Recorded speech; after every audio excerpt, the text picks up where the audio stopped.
નમસ્કાર વિદ્યાર્થી મિત્રો, મારી યુટ્યુબ ચેનલમાં આપ સૌનું હાર્દિક સ્વાગત છે। આજે આપણે ધોરણ 10 વિજ્ઞાન વિષયનું પ્રકરણ નંબર 1 રાસાયણિક પ્રક્રિયાઓ અને સમીકરણો વિશે અભ્યાસ કરીશું। ગઈકાલના વિડીયોમાં આપણે પ્રસ્તાવના અને એક પ્રવૃત્તિ જોઈ હતી। પ્રવૃત્તિ 1.1 અવસ્થા પરિવર્તન વિશેની હતી, જેમાં હતું કે મેગ્નેશિયમની પટ્ટીને હવામાં સળગાવવાની હતી। તો એમાં શું આવતું હતું કે મેગ્નેશિયમની પટ્ટીને હવામાં સળગાવતા એ ઓક્સિજનની હાજરીમાં MgO એટલે કે મેગ્નેશિયમ ઓક્સાઇડ ઉત્પન્ન કરે છે। અવસ્થામાં એની પરિવર્તન આવે છે અને વ્હાઇટ કલરનો પાવડર બને છે।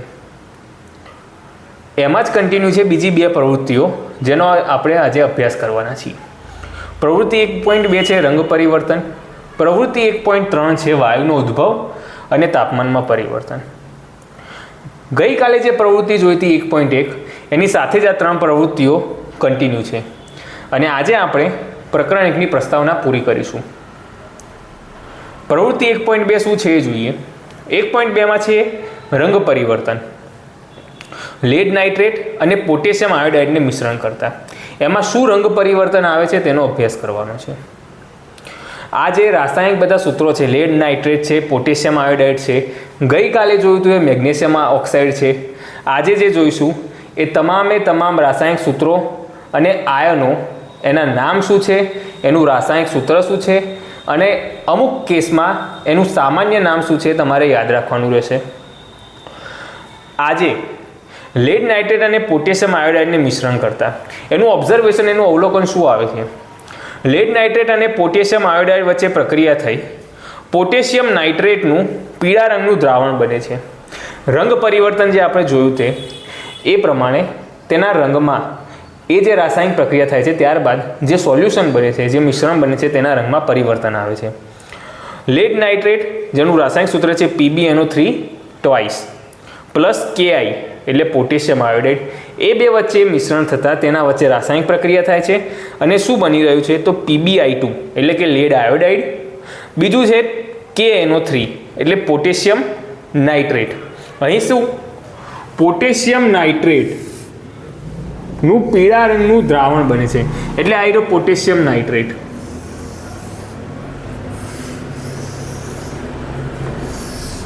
આનું પીળા કલરનું દ્રાવણ બને છે એટલે અહીં રાસાયણિક પ્રક્રિયા થઈ એવું આપણે કહી શકાય।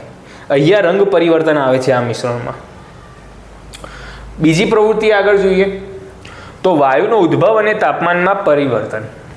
તો વાયુનો ઉદ્ભવ થાય છે અને તાપમાનમાં એટલે એનું જે ટેમ્પરેચર છે એમાં પરિવર્તન આવે છે। તો શું છે, ઝીંકની મંદ HCl એટલે હાઇડ્રોક્લોરિક એસિડ, મેં આગળ પણ કહ્યું તેમ તમામ રાસાયણિક સૂત્રો અને તેના નામ યાદ રાખવા ફરજિયાત છે। આ પરીક્ષાલક્ષી પ્રશ્ન છે, તમારે MCQમાં કે જે શોર્ટ ક્વેશ્ચન આવે છે એમાં પૂછાઈ શકે છે। અથવા મંદ H2SO4 એટલે હાઇડ્રોક્લોરિક એસિડ સાથેની પ્રક્રિયા। હવે ઝીંક શું છે તો મેટલ છે, મેટલ એટલે ધાતુ। તો તમે ધોરણ 9માં આગળ અભ્યાસ કરી ચૂક્યા છો કે ધાતુની એસિડ સાથે પ્રક્રિયા થતાં, એસિડ એટલે અહીંયા HCl H2SO4 નહીં, દરેક એસિડ આવી ગયા, મંદ અને સાંદ્ર બંને। તો ધાતુની એસિડ સાથે પ્રક્રિયા કરતા હાઇડ્રોજન વાયુ ઉદ્ભવે છે, એ તમે ધોરણ 9માં અગાઉ અભ્યાસ કરી ચૂક્યા છો। આમાં માટે આ તમારા માટે નવું નથી। તો શું છે એ જોઈએ। આ પ્રક્રિયા દરમિયાન મેં જેમ કહ્યું એમ H2 એટલે જ કે હાઇડ્રોજન વાયુ ઉત્પન્ન થાય છે અને ઝિંક ક્લોરાઇડ અને ઝિંક સલ્ફેટ બને છે। શું થઈ રહ્યું છે, ધાતુની જ્યારે એસિડ સાથે પ્રક્રિયા થાય, મેં આગળ કહ્યું તેમ ધોરણ 9માં તમે અભ્યાસ કરી ચૂક્યા છો કે હાઇડ્રોજન વાયુ બને છે। અહીં પણ શું થાય છે, H2 વાયુ ઉત્પન્ન થાય છે અને ઝિંક ક્લોરાઇડ અને ઝિંક સલ્ફેટ બને છે। કોનિકલ ફ્લાસ્ક ગરમ થાય છે। કોનિકલ ફ્લાસ્ક એટલે એક પ્રકારનું પાત્ર આવે છે। જ્યારે તમે શાળામાં આ પ્રકરણ દરમિયાન અભ્યાસ કરશો ત્યારે એક વખત પ્રયોગશાળાની મુલાકાત લેવાની થશે, જ્યાં તમને બતાવવામાં આવશે કે કોનિકલ ફ્લાસ્ક કોને કહેવાય। કોનિકલ ફ્લાસ્ક ગરમ થાય છે એટલે કે રાસાયણિક પ્રક્રિયા દરમિયાન ઉષ્મા ઉત્પન્ન થાય છે। ઉષ્મા એટલે અહીંયા હીટ, ઉષ્મા ઉત્પન્ન થવી એટલે ગરમ થવું, આપણી સામાન્ય ભાષામાં કહીએ તો ગરમ થવું અને હીટ પકડવી, એટલે આ એક ઉષ્માક્ષેપક પ્રક્રિયા છે. આ વસ્તુ યાદ રાખજો. આગળ જતાં તમારે બે શબ્દો ધ્યાનમાં રાખવાના આવશે, ઉષ્માક્ષેપક અને ઉષ્માશોષક. આના વિશે વ્યાખ્યા પૂછાઈ શકે અને ઉદાહરણ સાથે પૂછી શકે કે પછી આનો તફાવત પૂછી શકે. ઉષ્માક્ષેપક એટલે શું ને ઉષ્માશોષક એટલે શું એ હવે તમારે યાદ રાખવું પડશે. આ પ્રક્રિયામાં તમને ખબર છે કે ઉષ્માક્ષેપક એટલે જે રાસાયણિક પ્રક્રિયા દરમિયાન ઉષ્મા ઉત્પન્ન થાય, એટલે કે ઉષ્મા ઉત્પન્ન થાય એટલે હીટ પકડે, ગરમ થાય, તેને ઉષ્માક્ષેપક પ્રક્રિયા કહેવાય. અને ઉષ્માશોષક એટલે જે રાસાયણિક પ્રક્રિયા દરમિયાન ઉષ્માનું શોષણ થાય તેને ઉષ્માશોષક પ્રક્રિયા કહેવાય. અહીં તમારે ઉષ્માક્ષેપક પ્રક્રિયા છે કારણ કે પ્રક્રિયા દરમિયાન ગરમ થાય છે, ઉષ્મા ઉત્પન્ન થાય છે, જે રસાયણ છે તે ગરમ થાય છે, એટલે કહેવાય ઉષ્માક્ષેપક પ્રક્રિયા. હવે શું છે એ આગળ જોઈએ. ઝીંકની હાઇડ્રોક્લોરિક એસિડ કે સલ્ફ્યુરિક એસિડ સાથેની પ્રક્રિયા કરી હતી. આપણે બંને સાથે કરી છે. શું પ્રોડક્ટ, શું નીપજ આવે છે તે જોઈએ. ઝીંકની હાઇડ્રોક્લોરિક એસિડ સાથેની પ્રક્રિયા શું થાય છે? આ જે હાઇડ્રોજન છે એ બહાર નીકળી જાય છે. આપણને ખબર છે કે ધાતુની એસિડ સાથેની પ્રક્રિયાથી હાઇડ્રોજન વાયુ ઉત્પન્ન થાય છે. તો આ હાઇડ્રોજન નીકળી ગયો અને એની જગ્યાએ આ ઝીંક આવી જાય છે. તો ZnCl2 એટલે કે ઝીંક ક્લોરાઇડ બને છે અને હાઇડ્રોજન વાયુ ઉત્પન્ન થાય છે. બીજી પ્રક્રિયા જોઈએ. Zn plus H2SO4. H2SO4 એટલે સલ્ફ્યુરિક એસિડ. સલ્ફ્યુરિક એસિડની ઝીંક સાથેની પ્રક્રિયા દરમિયાન આ હાઇડ્રોજન છે એ નીકળી જાય છે, હાઇડ્રોજન વાયુ ઉત્પન્ન થાય છે અને ઝીંક તેની જગ્યાએ આવી જાય છે અને ZnSO4 એટલે કે ઝીંક સલ્ફેટ બને છે.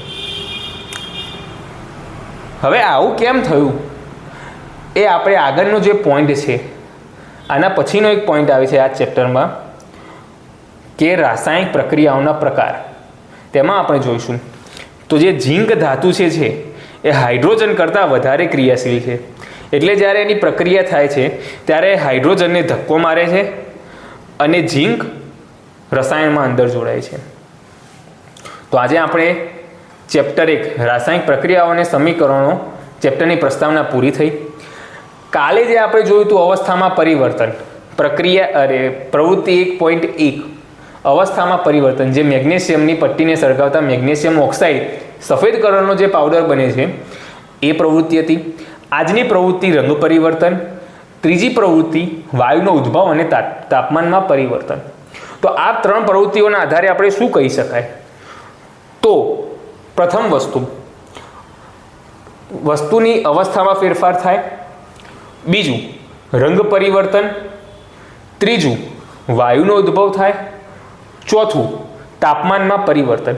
આ 4 અવલોકનો આપણને જોવા મળે તો આપણે કહી શકાય કે રાસાયણિક પ્રક્રિયા થઈ છે. એક વખત ફરીથી રિપીટ કરીએ. એની અવસ્થામાં પરિવર્તન આવે, રંગ પરિવર્તન આવે, વાયુનો ઉદ્ભવ થાય કે તાપમાનમાં પરિવર્તન આવે. આ 4 અવલોકનો જોવા મળે તો આપણે કહી શકાય કે રાસાયણિક પ્રક્રિયા અહીં થઈ છે. અહીં આપણે ચેપ્ટર 1ની પ્રસ્તાવના પૂરી થાય છે.